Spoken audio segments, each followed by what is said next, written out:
પહેલો પ્રશ્ન છે, નીચેના પૈકી ક્યુ જોડાણ સાચું છે? નીચે 4 ઓપ્શન આપેલા છે, એમાંથી ક્યુ જોડકું સાચું છે? પહેલો ઓપ્શન જોઈએ, કલમ નંબર 129 એ થર્ડ પાર્ટી ઇન્સ્યોરન્સ, કલમ નંબર 130 એ રક્ષણાત્મક શીર્ષસ્ત્રાણ એટલે કે પ્રોટેક્ટિવ હેડગેર, અને કલમ નંબર 146 એ થર્ડ પાર્ટી ઇન્સ્યોરન્સ, અને કલમ નંબર 184 વાહનની નોંધણી. એમાંથી ક્યુ જોડકું છે એ સાચું છે? એમાં કલમ નંબર 146 એ થર્ડ પાર્ટી ઇન્સ્યોરન્સ માટે છે. આ જોડકું છે એ સાચું છે. કલમ નંબર 129 માટે રક્ષણાત્મક શીર્ષસ્ત્રાણ હેલ્મેટ માટે છે, એ હેલ્મેટ માટે. કલમ નંબર 130 છે, એમાં લાયસન્સ અને નોંધણી પ્રમાણપત્ર રજૂ કરવાની ફરજ આપે છે. અને કલમ નંબર 146 એ થર્ડ પાર્ટી ઇન્સ્યોરન્સ માટે, અને 184 કલમ નંબર 184 એમાં આપેલું હોય છે કે જોખમી રીતે વાહન ચલાવવું એ સંબંધિત છે.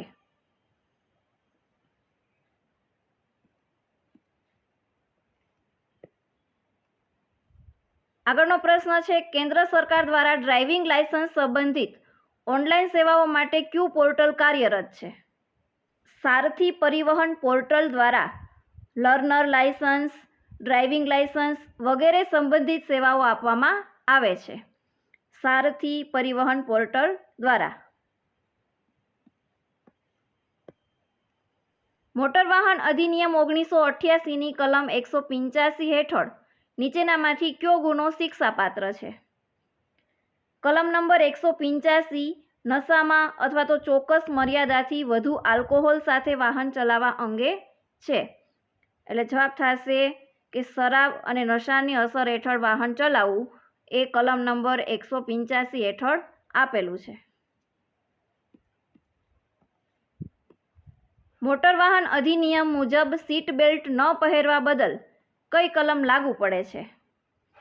સીટ બેલ્ટ ન પહેરવા બદલ કલમ નંબર 194 માં આપેલું છે.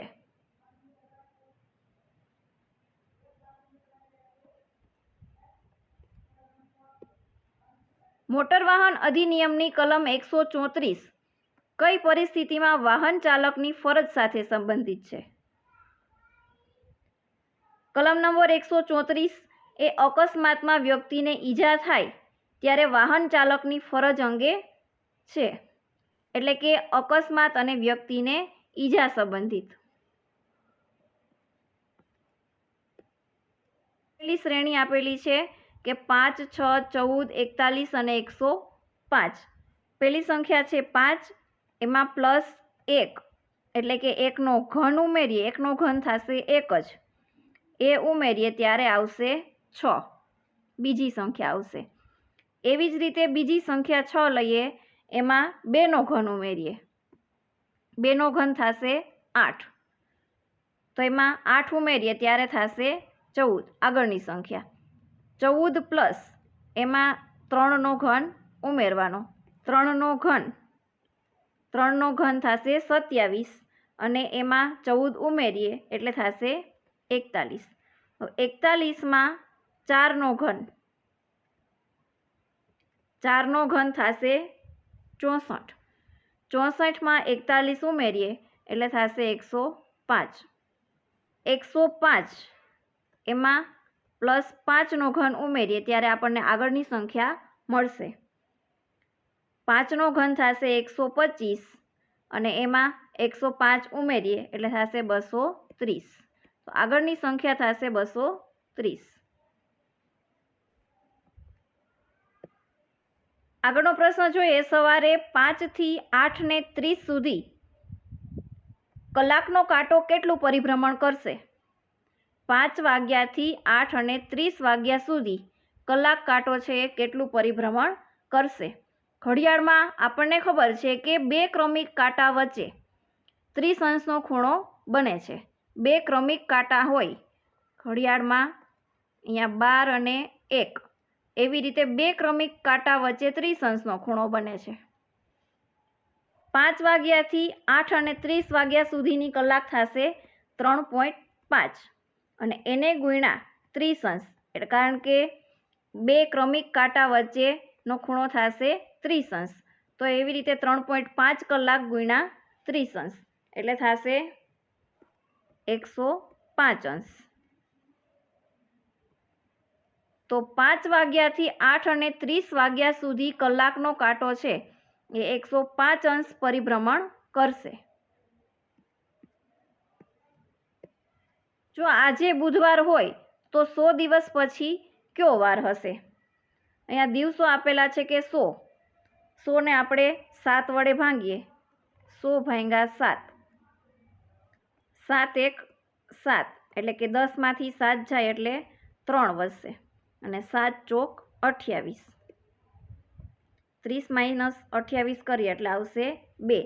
શેષ 2 વધી. એમાં આજે બુધવાર હોય તો બુધવારમાં આપણે 2 દિવસ ઉમેરી દઈએ. બુધવાર એમાં 2 દિવસ ઉમેરી દઈએ. બુધવાર પછી આવશે ગુરુવાર અને ત્યાર પછી શુક્રવાર. એટલે 100 દિવસ પછીનો વાર થશે શુક્રવાર.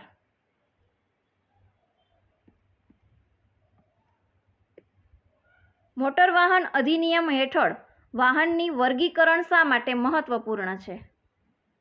વાહનનું વર્ગીકરણ કે તેના માટે લાગુ પડતી નોંધણી, પરમિટ અને અન્ય કાનૂની જોગવાઈઓ નક્કી કરવાનું મહત્વ છે. એટલે જવાબ થશે ઓપ્શન બી કે લાગુ પડતી પરવાનગી, નોંધણી અને નિયમો નક્કી કરવા માટે વર્ગીકરણ જરૂરી છે.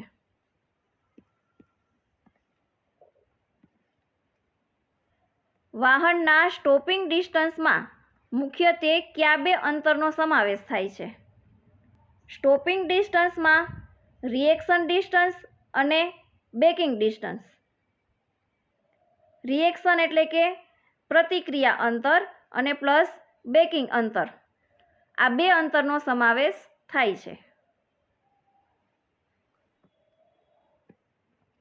મોટર વાહન અધિનિયમમાં અકસ્માતમાં મદદ કરનાર સદ્ભાવનાપૂર્વકની વ્યક્તિઓના રક્ષણ માટે કઈ કલમ છે? કલમ નંબર 134 એમાં કલમ નંબર 134 એમાં અકસ્માતમાં મદદ કરનાર સદ્ભાવનાપૂર્વકની વ્યક્તિઓનો રક્ષણ માટેની જોગવાઈ છે. કલમ નંબર 134 એમાં.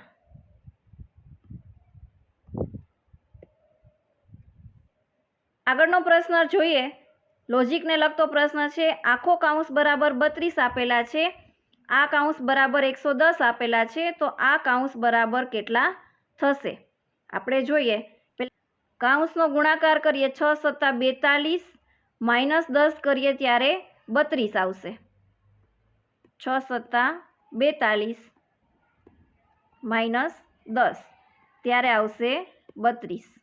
એવી જ રીતે અહીંયા જોઈએ, આ કૌંસમાં આપેલું છે 15 અને 11, એ બંનેનો ગુણાકાર. એટલે અહીંયા એવું થશે કે કૌંસની અંદર જે સંખ્યા આપેલી છે એમનો થશે ગુણાકાર અને બહાર જે સંખ્યા આપેલી છે એમની સાથે તે માઇનસ કરવાનું થશે.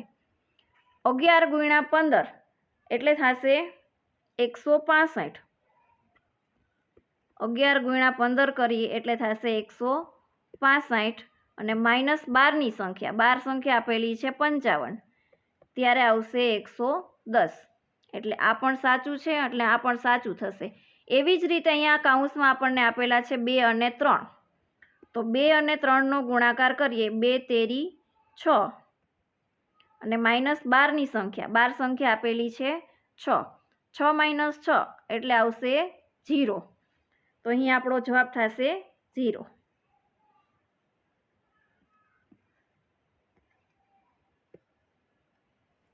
ભારતમાં રાષ્ટ્રીય રમત દિવસ કયા મહાન ખેલાડીની જન્મજયંતિ નિમિત્તે ઉજવાય છે? 29 ઓગસ્ટ. 29 ઓગસ્ટના દિવસે મેજર ધ્યાનચંદની જન્મજયંતિ નિમિત્તે રાષ્ટ્રીય રમત દિવસ ઉજવવામાં આવે છે. મેજર ધ્યાનચંદ. ગુજરાતમાં બન્ની ઘાસના મેદાનો કયા જિલ્લામાં આવેલા છે? ગુજરાતમાં બન્ની ઘાસના મેદાનો આવેલા છે કચ્છ જિલ્લામાં. એક બસમાં પુરુષ, મહિલા અને બાળકો 5:3:2 છે, તો કુલ મુસાફરો 120 હોય તો બાળકોની સંખ્યા કેટલી થશે? તો કુલ ભાગ આપણે જોઈ લઈએ. કુલ ભાગ બરાબર 5 + 3 + 2 એટલે થશે 10. કુલ ભાગ આવ્યા 10. તો એક ભાગ આપણે મેળવી લઈએ. પહેલા એક ભાગ બરાબર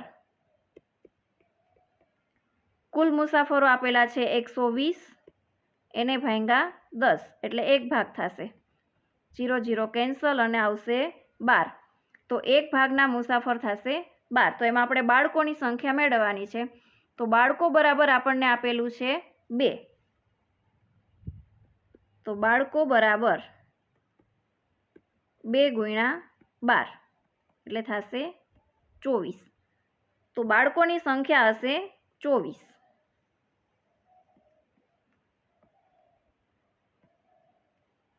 ભારતનું સૌથી લાંબુ રાષ્ટ્રીય ધોરીમાર્ગ કયા બે મુખ્ય શહેરોને જોડે છે?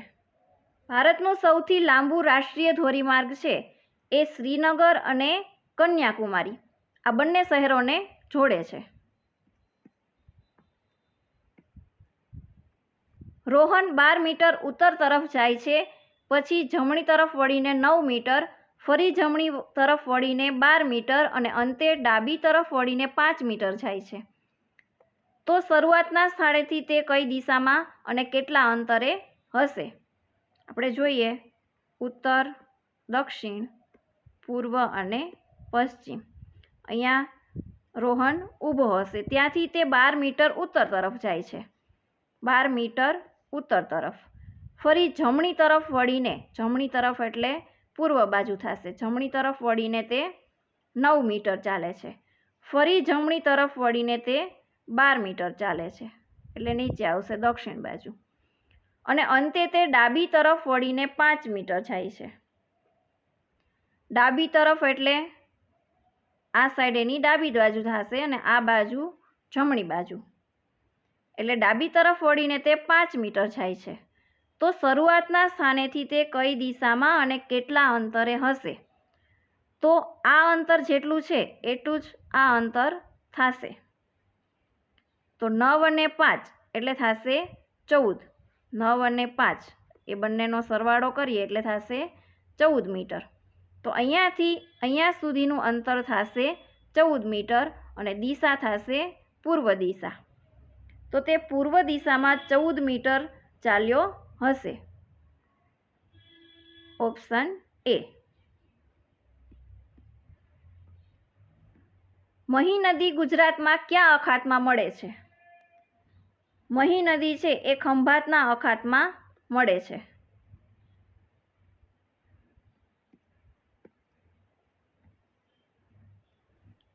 એક પંક્તિમાં રાજન ડાબેથી 17મા ક્રમે અને જમણેથી 24મા ક્રમે છે, તો કુલ વ્યક્તિઓ કેટલી હશે? બંનેના ક્રમનો સરવાળો કરી દઈએ, એમાંથી -1 કરી નાખીએ એટલે આપણને કુલ વ્યક્તિ મળશે. પેલું આપેલું છે ડાબેથી 17મા ક્રમે કે 17 + 24, એમાંથી -1 કરી નાખીએ ત્યારે આપણને કુલ વ્યક્તિની સંખ્યા મળશે. 17 + 24 એટલે થશે 41, -1 એટલે થશે 40. તો કુલ વ્યક્તિની સંખ્યા હશે 40.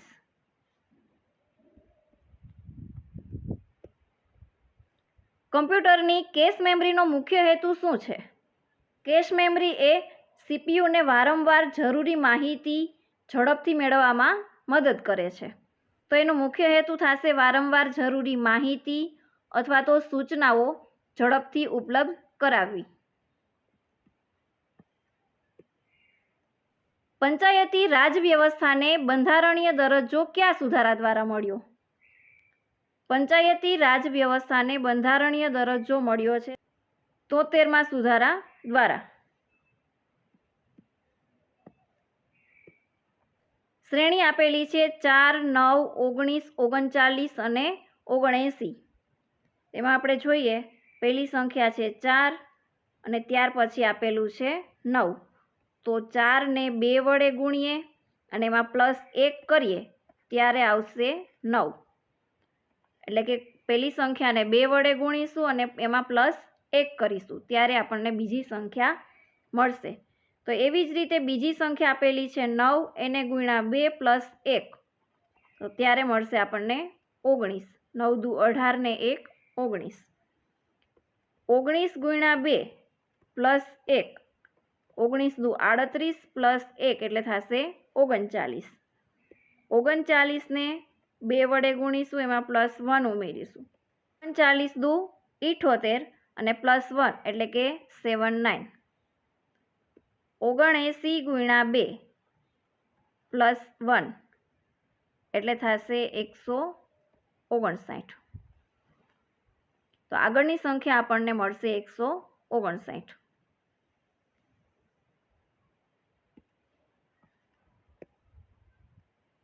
ભારતમાં હરિત ક્રાંતિનો મુખ્ય પ્રભાવ કયા પાકોના ઉત્પાદનમાં જોવા મળ્યો? ભારતમાં હરિત ક્રાંતિનો મુખ્ય લાભ છે એ ખાસ કરીને ઘઉં અને ચોખાના ઉત્પાદનમાં જોવા મળે છે. ઘઉં અને ચોખામાં.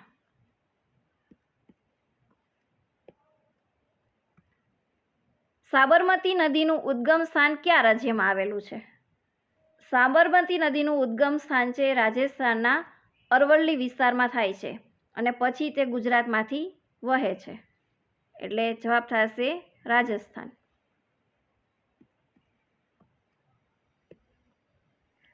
રોડ શબ્દના દરેક અક્ષરને તેના પછીના મૂળાક્ષરથી બદલવામાં આવે તો તેનો કોડ શું થશે? રોડ પછી તરત પછીનો મૂળાક્ષર એટલે આપણે જોઈએ ROAD, એટલે R પછી તરત પછીનો મૂળાક્ષર આવશે S, O પછી આવશે P, A પછી B અને D પછી આવશે E, એટલે કે ત્યાર પછીનો મૂળાક્ષર થશે SPBE. તો રોડનો કોડ થશે SPBE.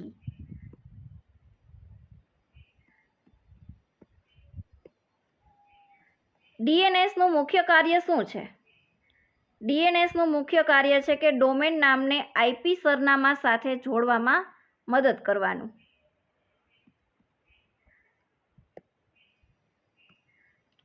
ભારતમાં રાષ્ટ્રીય વિજ્ઞાન દિવસ ક્યારે ઉજવાય છે? રાષ્ટ્રીય વિજ્ઞાન દિવસ ઉજવાય છે 28 ફેબ્રુઆરીએ.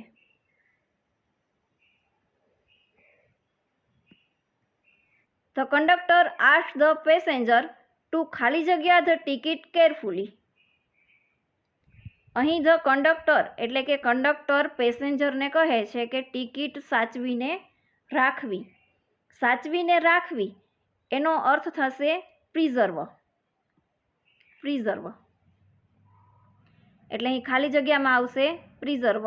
The conductor asked the passenger to preserve the ticket carefully.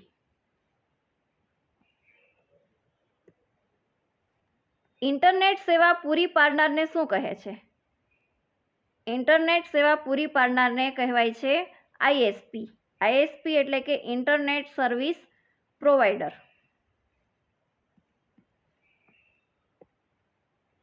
Delhi સલ્તનતનો પ્રથમ શાસક કોણ હતો? દિલ્હી સલ્તનતના પ્રથમ શાસક હતા કુતુબુદ્દીન ઐબક. એ person who travel from one place to another place માટે યોગ્ય શબ્દ કયો છે? એટલે કે જે વ્યક્તિ એક સ્થળેથી બીજા સ્થળે મુસાફરી કરે છે તેમને કહેવાય છે ટ્રાવેલર, મુસાફર. ગુજરાતમાં આઝાદી પહેલાના રાષ્ટ્રીય શિક્ષણ આંદોલન સાથે કઈ સંસ્થા ખાસ જોડાયેલી છે? ગુજરાતમાં આઝાદી પહેલાના રાષ્ટ્રીય આંદોલન સાથે ગુજરાત વિદ્યાપીઠ જોડાયેલી છે અને ગુજરાત વિદ્યાપીઠની સ્થાપના છે એ 1920માં થઈ હતી, જે કરવામાં આવેલી હતી ગાંધીજી દ્વારા.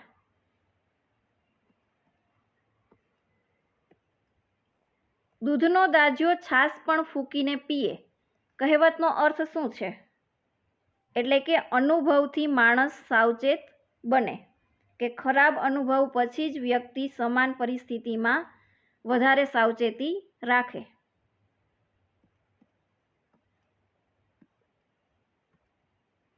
નીચેનામાંથી કયું જોડકું ખોટું છે?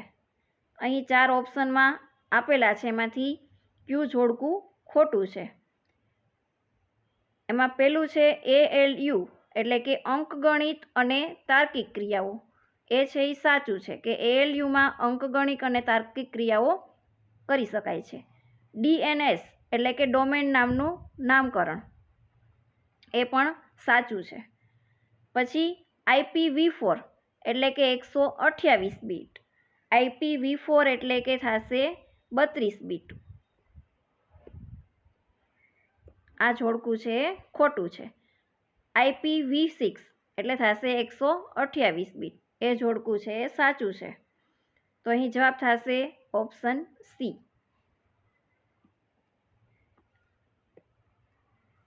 MAN એનું પૂરું નામ શું છે? MAN એટલે થશે metropolitan area network. Missile man of India તરીકે કોને ઓળખવામાં આવે છે? APJ અબ્દુલ કલામને મિસાઇલ મેન ઓફ ઇન્ડિયા તરીકે ઓળખવામાં આવે છે.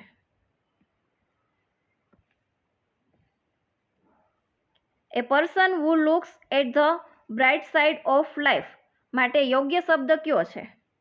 એટલે કે જીવનમાં સારા પરિણામની આશા રાખનાર વ્યક્તિને કહેવામાં આવે છે ઓપ્ટિમિસ્ટ. ઓપ્ટિમિસ્ટ એટલે કે આશાવાદી વ્યક્તિ.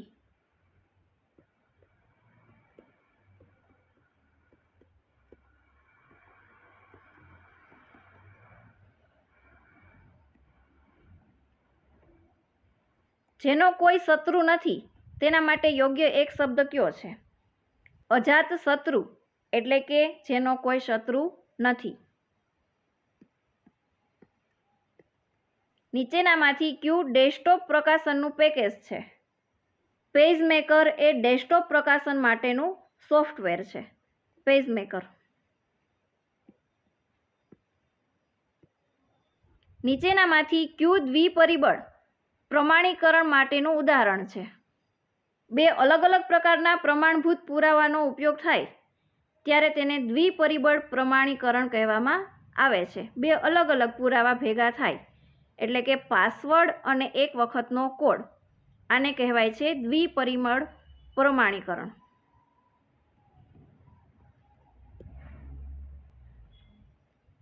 તે ખૂબ ધીમે બોલે છે. વાક્યમાં ધીમે જે આપેલું છે એ કયો શબ્દ પ્રકાર છે? ધીમે શબ્દ બોલવાની રીત દર્શાવે છે, તેથી તે ક્રિયા વિશેષણ થશે. તે બોલે છે પણ કેવું બોલે છે? ધીમે બોલે છે, તો એ ક્રિયા વિશેષણ થશે.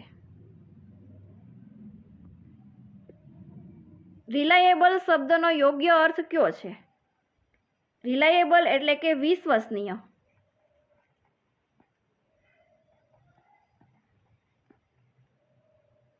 અને એમના માટે થશે શબ્દ ટ્રસ્ટવર્થી એટલે કે વિશ્વાસપાત્ર.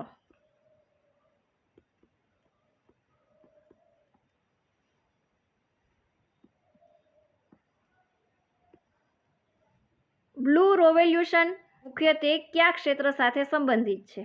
બ્લુ રેવોલ્યુશન એનો સંબંધ મુખ્યત્વે માછીમારી અને જળચર ઉત્પાદન સાથે થાય છે, એટલે એનો જવાબ થશે માછલી ઉત્પાદન માટે. ઓપ્ટિકલ ફાઇબરનો મુખ્ય ઉપયોગ શેમાં થાય છે? ઓપ્ટિકલ ફાઇબરનો મુખ્ય ઉપયોગ થાય છે નેટવર્ક અથવા તો ડેટા સંચાર કરવા માટે. ચાંપાનેરને ગુજરાતની રાજધાની બનાવનાર શાસક કોણ હતો? મહમૂદ બેગડાએ ચાંપાનેર પર વિજય મેળવ્યા બાદ તેને રાજધાની બનાવી, એટલે એનો જવાબ થશે મહમૂદ બેગડો. એનો જવાબ થશે મહમૂદ બેગડો.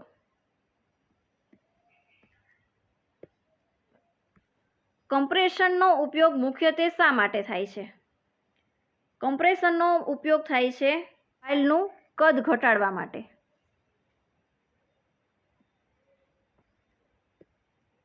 સમુદ્રનો સમાનાર્થી કયો છે? સમુદ્ર એટલે થશે સાગર. એનો સમાનાર્થી શબ્દ થશે સાગર.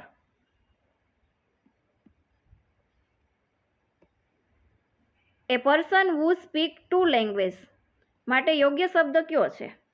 એટલે કે જે બે ભાષાને જાણનાર, ટુ લેંગ્વેજ એટલે કે બે ભાષાને જાણનાર, એમને કહેવામાં આવે છે બાયલિંગ્વિસ. બાયલિંગ્વિસ.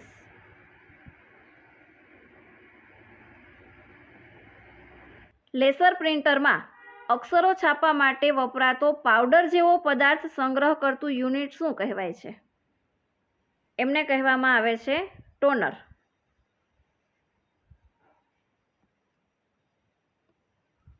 જે બીજાનું ભલું કરે તેના માટે યોગ્ય શબ્દ કયો છે? જે બીજાનું ભલું ઈચ્છનાર છે એમને કહેવામાં આવે છે પરોપકારી.